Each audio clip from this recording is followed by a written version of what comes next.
OTAs going right now. So get me Adam Schefter. 23 teams holding OTAs today, to be exact. Give me something you're keeping your eye on this offseason right now. Give me something everyone should be paying attention to.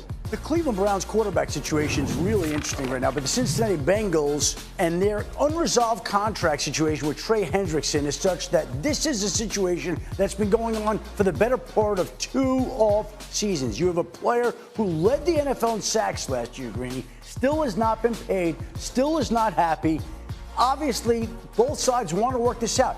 And most teams have given away a lot of their salary cap space, so it's more difficult to make a trade. So it's almost as if Hendrickson and the Bengals are left to pick up the pieces and figure out how to resolve this when there's been no solution in sight and they have not been able to bridge their differences. We'll see if they can get that done here coming up in the coming days and weeks. Let me get RC into the conversation this morning as well. Ryan Clark is up with us early today.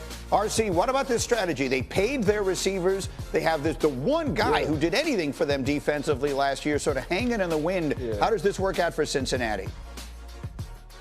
You know, it's really a crazy ordeal when you look at what's going on with their first-round draft pick, Shamar Stewart, as well. It seemed like the Cincinnati Bengals were getting out of that cheap Bengals sort of moniker, but they aren't. Trey Hendrickson has earned his money, and I'm not sure necessarily what they're haggling over, but this is a player that's a must-have for new defensive coordinator Al Golden if they want to move forward and compete with the tops of the AFC.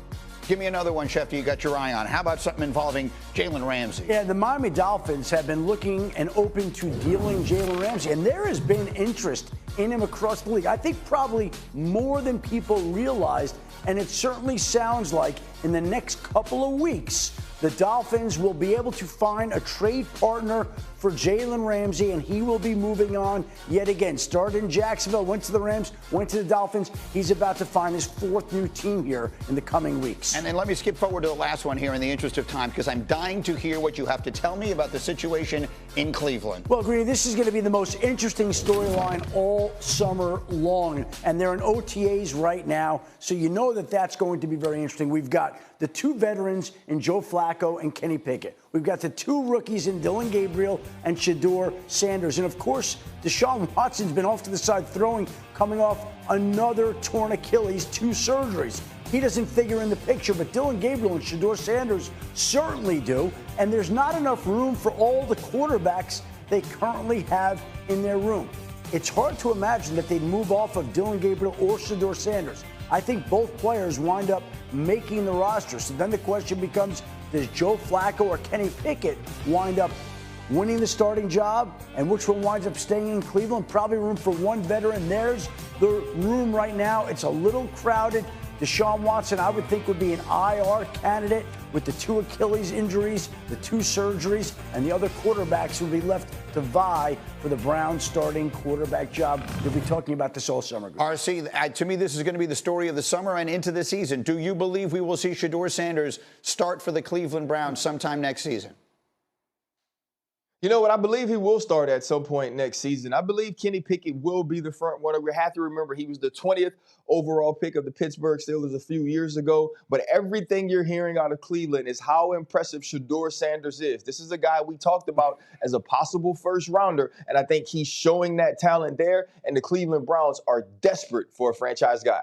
All right, I have to get back to this. Let me take a quick break on that thought. But Super Bowl champion. Thank you for inserting that. Clear. Markeith, what team do you root for? America's team, Dallas Cowboys. So let me ask what everyone in the world is asking. How the hell did that happen? Like, how can you possibly be twins and you root for the 2 arch rivals in the NFL?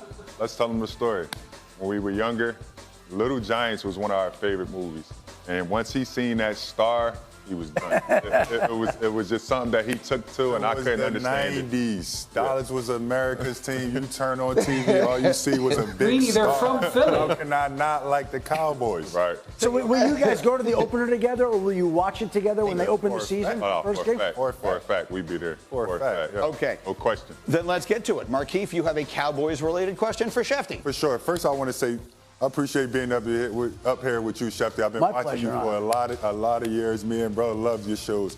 First off, My Dallas Cowboys, Micah Parsons, man. When are they going to extend my guy? I know he's going to get extended, but when is he going to get extended? If you look at the numbers, he's outperformed Myles Garrett. Myles Garrett set a record this offseason as the highest paid defensive player. Micah Parsons is going to beat it. It takes time to do a deal like that, but the expectation is they'll get it worked out. Micah is not going to go anywhere. They'll figure out a deal for him the way they figured out a deal for Dak. Hopefully, it'll become before opening day when we're not doing Sunday countdown and the deal gets signed in the middle of the show. Hopefully it'll get done sometime before training camp, right in the middle. But Micah Parsons, I think the feeling around the league is these two sides will figure it out, and Mike is not going anywhere. Pay that man. RC, how about it? I mean, Micah Parsons, foundational piece, Dallas. What are your thoughts?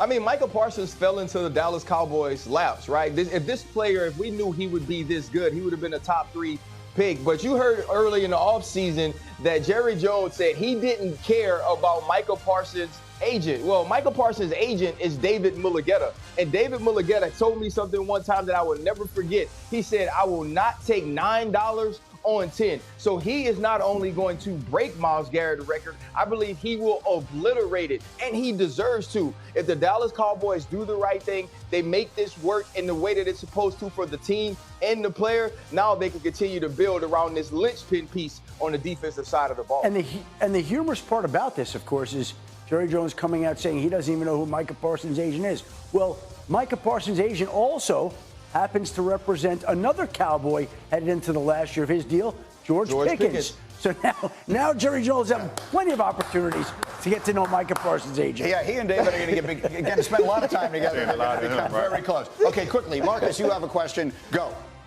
RC, I know what you're going to say, and I already know the answer, but I'm going to ask the question anyway, right? My Super Bowl champion, Philadelphia Eagles. Is it the Eagles or is it the field in the NFC? Come on, twin. You know it's always the field. This ain't Michael Jordan time anymore where you can just pick MJ. It's not hoops, right? One player or one team never has that sort of dominance, even when you're looking at the Kansas City Chiefs where you just pick them to win it every year. I love everything that Howie's doing with this team. Jalen seems to be stepping in to his leadership role in a magnificent way. But there are going to be teams like the Green Bay Packers, teams like the Detroit Lions, teams that come up with Washington Commanders, teams that try to do their best to dethrone the Philadelphia Eagles. Right now, they're the blueprint, but I got to take the field before I take the one team.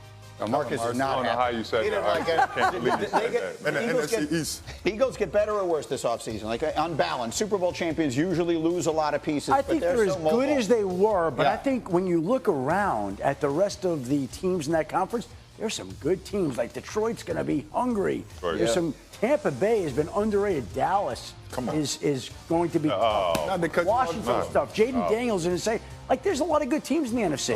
Nobody wins back-to-back NFC East titles. Yes. It doesn't. 21 years. Cowboys don't win at all. So. Cowboys won the NFC East. All right, Wendy will have a football question a little later as we continue Icebox as well. is not showing up. The Little Giants are not showing up.